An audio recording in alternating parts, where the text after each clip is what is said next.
পিপি Meghalaya MLA, আমাদের আজকের অতিথি, আমাদের প্রিয় এই যে উপনির্বাচন শিলং এমপি সিটের এনপিপি প্রার্থী ডক্টর নমলেট, অন্য নেতাগণ, জনসাধারণ, আপনাদের সকলকে নমস্কার জানাই। আমার নাম হলো বিপুল আরমারাত, আমি গারো মানুষ। হয়তো আপনার মতন বাংলা বলতে পারবো কিনা, কিন্তু আমি চেষ্টা করব। আমরা গার্মেন্টসে বাস করি, গার্মেন্টস থেকে আমরা 8 জন চলে আসছি আপনাদের সাথে সাক্ষাৎ করে কথা বলার জন্য। হাজং মানুষগুলো আছে, ওগুলো আমার তোমরা লোক কথা কৈছে, মই বাংলা দিয়েও কব, হাজং দিয়েও কব, আর গারো গুলো আছে গারো দিয়েও কব, একটে পথে না। তো সকলকে নমস্কার। আজকে আমরা নাবি সালাম করছি না, খুশি মা। একদিকে মেঘালয়ের উচ্চ পাহাড়, অন্যদিকে হচ্ছে ভারত এবং বাংলাদেশের সীমান্তরের ফেন্সিং, মাঝখানে আপনারা বসবাস করেন। আপনাদের সাথে সাক্ষাৎ হইয়া খুবই আনন্দ, কিন্তু আপনাদের জীবন যাপন দেখে আমার মনে দুঃখ লাগছে। আপনারা সংঘর্ষময় জীবন যাপন করতেছেন, যার জন্য এই উপনির্বাচনে আপনারা কি করবেন? গত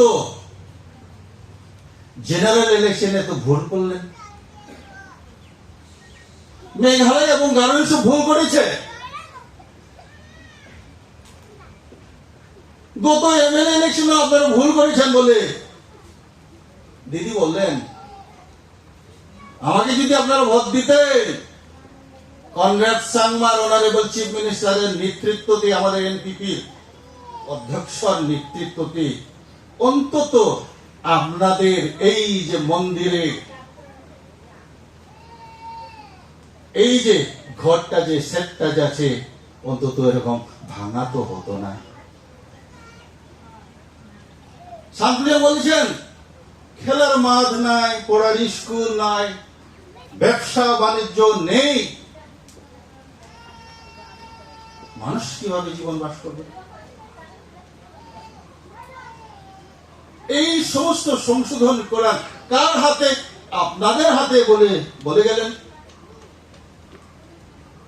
আপনারা যদি এনপিপি কে যদি ভোট দেন, তাহলে আমাদের নমলেট স্যার, যার অনেক অভিজ্ঞতা, ঢের শিক্ষা, ইউনিভার্সিটির শিক্ষক, খাসি সমাজের মধ্যে একজন স্তম্ভ, উঁচু পিলার, ওনার অনেক জ্ঞান।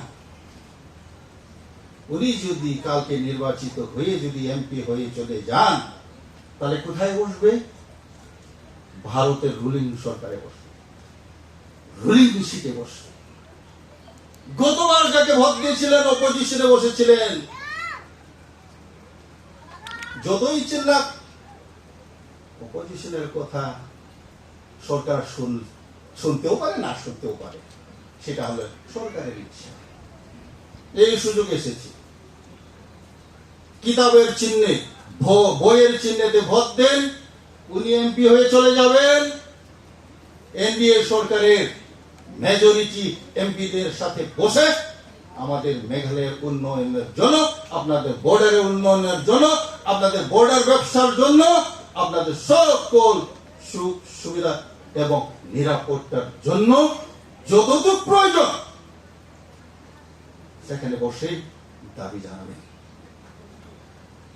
ভারত সরকার নিশ্চয়ই শুনবে, কাজ করবে।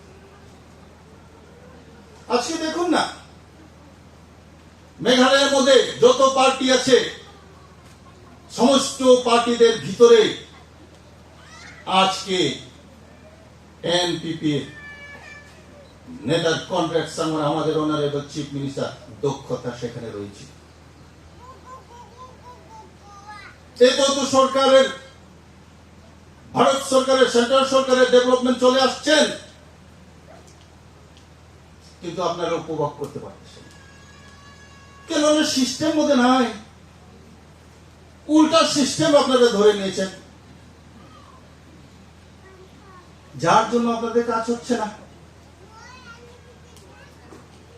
আগামীতে যদি আপনারা এনপিপি কে ভোট দিয়ে এমপি জিতান, তারপরে যদি আবার 28-এ এমএলএ ইলেকশনে আপনারা এনপিপি প্রার্থীকে যদি কমকে আবার এমএলএ হয়ে যদি পাঠান, আপনাদের ছোট বড় সমস্যাগুলো সবে সমাধান করতে পারবে, উন্নয়নের রাস্তা চলে আসবে। এটা হলো পলিটিক্যাল যুক্তি, যাকে ইংরেজি যদি বলেন লজিক। পলিটিক্যাল লজিক যদি না থাকে, পলিটিক্যাল লজিক নিয়ে যদি, যুক্তি নিয়ে যদি ভোট না দেন, তাহলে কিন্তু যারা ভোটারটার মার খায়। কেননা সরকার হলো এনপিপির, নরেন্দ্র মোদী শুনবে, নরেন্দ্র মোদী কথা শুনবে এনপিপির নেতা কনগ্রেসের। এনপিপির ক্যান্ডিডেট যদি কালকে যদি এমপি হন, তাহলে তার কথা শুনবেন। অন্য পার্টির যদি এমপি হয়, তাহলে শুনবেন না। কিন্তু আমি একটু মানুষের কাছে খবর নিয়েছি, এই গতবার এমপি ইলেকশন এবং এমএলএ ইলেকশনে এইখানের মানুষগুলা কাকে বেশি ভোট দিয়েছে, তো শুনতে পারলাম বিজেপি কে দিয়েছে। বিজেপি কে দিয়ে কাম হবে না, অবশ্য নরেন্দ্র পার্টির ক্যান্ডিডেট, কিন্তু জিতার মতন তো ভোটের সংখ্যা দরকার। মেজরিটি ভোট কারা? মেজরিটি ভোট এনপিপির।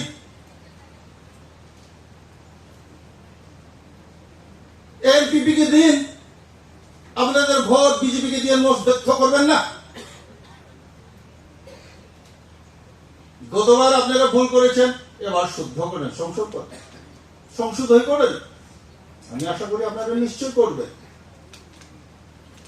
দিদির সাথে থাকেন, ডক্টর নওলাকের সাথে থাকেন, আমাদের দেশ রাজ্যর চিফ মিনিস্টার কনরাড শর্মার সাথে থাকেন।